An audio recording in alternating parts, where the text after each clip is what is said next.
those things, you are almost certain to succeed. And if you don't, you're going to need a lot of luck. So my advice to value investors is to get used to making less. Many wish for the ability to transform bad deals into good deals in hindsight. Some deals work out better than others for 3G. And they would love to have a way of going back and turning all their bad deals into good deals. Berkshire would like to have the same option. We don't get it either. Averaged out, 3G did pretty well. An abundance of wealth in the hands of smart individuals creates a competitive landscape of outsmarting one another. We're going to have a harder time now that there's so many of them competing for a diminished bunch of opportunities. So my advice to value investors is to get used to making less. Charlie Munger delves into the dynamics of ESPN at Disney, revealing valuable insights. Why is it that people can't think clearly about investing or decisions in their lives? Well, they don't think very well about gambling either. You know, the standard human condition is a lot of miscognition. The wisdom lies in understanding how people manipulate each other while resisting the temptation to do the same. Recently, they've had their approach hasn't worked as well in recent years as would be ideal. Again, welcome to human life. It isn't so damned easy. Munger shares his perspectives on the intricate relations between the US and China. There is so much money now in the hands of so many smart people, all trying to outsmart one another and outpromote one another, getting more money out of other people. And it's a radically different world from the world we started in. And I suppose it will have its opportunities. Seeking investment values in temporarily pressured great businesses transformed Munger's approach for the better. Practically every business that Disney has gotten tougher than it used to be.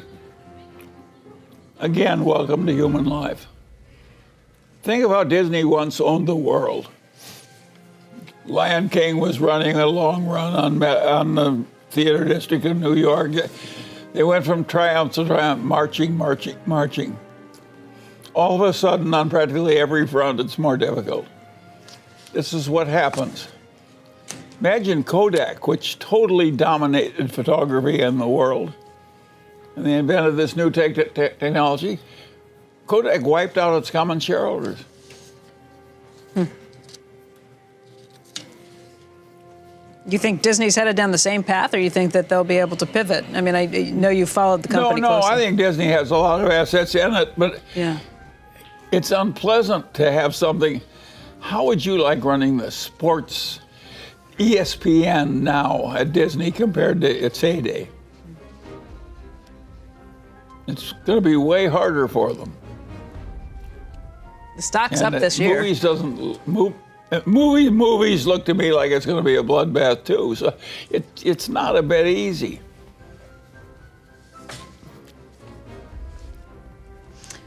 And it was easy. In the heyday of ESPN, Disney made nothing but money out of ESPN. It was a total gold mine. The risk of losing money in marketable securities underscores the uncertainties of investment. Well, it's so simple to spend less than you earn and invest shrewdly and avoid toxic people and toxic activities and try and keep learning all your life, et cetera, and do a lot of deferred gratification because you prefer life that way. And if you do all those things, you are almost certain to succeed. And if you don't, you're going to need a lot of luck. And you don't want to need a lot of luck. You want to go into a game where you're very likely to win without having any unusual luck. I'd add one more thought, too. You need to know how people can manipulate other people, and then you need to resist the temptation to do it yourself. Oh, yes. the toxic people who are trying to fool you or lie to you, who aren't reliable in meeting their commitments. The great lesson of life is get them the hell out of your life. Yep. And do it fast. Improving one's life involves taking advantage of others while eliminating personal misconceptions. Well, we did it for a very simple reason. We got more strength per dollar invested. In China, the companies we invest in are stronger relative to their competition and priced lower. That's why we're in China.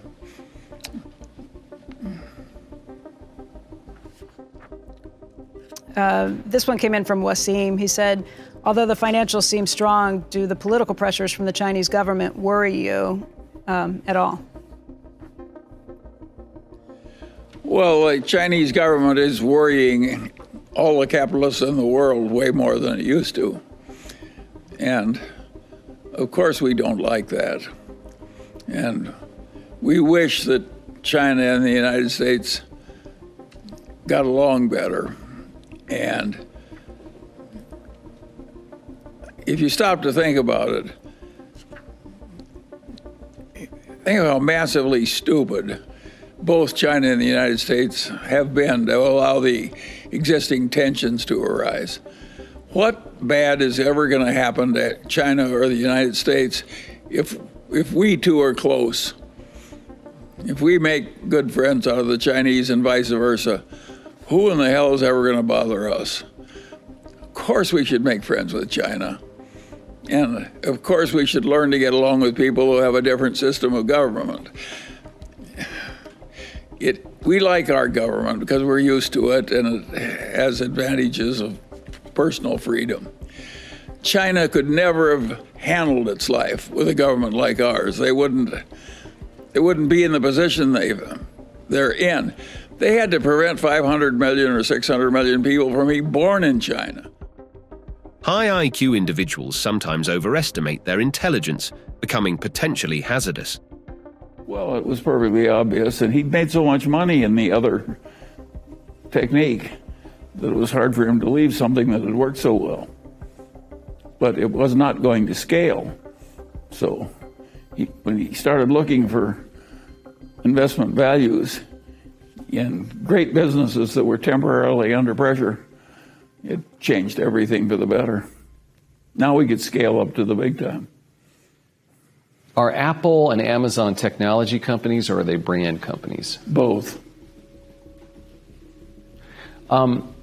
Someone told me they asked Warren if he could buy one brand, this was about 40 years ago, what that company, what that brand would be, and he said Gillette, which makes sense. What would that company be today? Coca-Cola. Still? If you take the amount of Coca-Cola drunk in the world in the main flavor, it's one hell of a brand. Now, it's such a different product from this stuff on the internet. I don't have the same. My judgment would not be as good on the internet as it is on Coca-Cola. The strategic acquisition of undervalued great companies proves to be a consistent success for Berkshire. We invested some money in China because we could get more value in terms of the strength of the enterprise and the price of the security than we could get in the United States. Other people, including Sequoia, the leading venture capital firm in the United States, have made the same decision we have. But I'm sympathetic to Gunlock. If he's nervous, he doesn't have to join us. Different folks have different opinions. I feel about Russia the way he feels about China. I don't invest in Russia, so I can't criticize Gunlock's point of view. It's just I reach a different conclusion. Well, of course, if you invest in marketable securities, you have the risk that they'll go down and you'll lose money instead of make it. But if you hold a depreciating currency, that's losing purchasing power. On balance, we prefer the risks we have to those we're avoiding, and we don't mind a tiny little bit of margin debt. Well, there's no question about the fact that as the interest rates have gone up, it's hostile to stock prices, but they should go up. We couldn't have kept them forever at zero, and I just think it's just one more damn thing to adapt to in investment life, is that there are headwinds and there are tailwinds, and one of the headwinds is inflation. And I think more inflation over the next 100 years is inevitable, given the nature of democratic politics in a democracy. So I think we'll have more inflation. That's one of the reasons the Daily Journal owns securities instead of government bonds, owns common stocks instead of government bonds. And there are ways to make hay of that, or? Yes, you can take advantage of other people. You can improve your own life by eliminating your miscognitions. I think one of the inane things that's taught in modern university education is that a vast diversification is absolutely mandatory in investing in common stocks. That is an insane idea. It's not that easy to have a vast plethora of good opportunities that are easily identified. And if you've only got 3, I'd rather be in my best ideas instead of my worst. And now, some people can't tell their best ideas from their worst, and in the act of deciding that an investment already is good, they get to thinking it's better than it is. I think we make fewer mistakes like that than other people, and that is a blessing to us. We're not so smart, but we kind of know where the edge of our smartness is. That is a very important part of practical intelligence. And a lot of people who are geniuses on IQ tests think they're a lot smarter than they are, and what they are is dangerous. But if you know the edge of your own ability pretty well, you should ignore most of the notions of our experts about what I call diversification of portfolios. Well, of course it's a very serious issue because it's an enormous amount of power. And for a while, all these index funds got the feeling they were suddenly made godlike to clean up the world. But Vanguard has retreated from that policy, and I think wisely so. And I have some hope that Larry Fink will follow. I don't think it's smart for these index funds to try and influence the policy and politics of the country just because they're an index fund. I think they should be satisfied to eliminate some of the folly from investment management and do a better job for their clients, which I think they do very well. And I think they should be pleased with that and not try and run the whole damn country as a matter of corporate governance.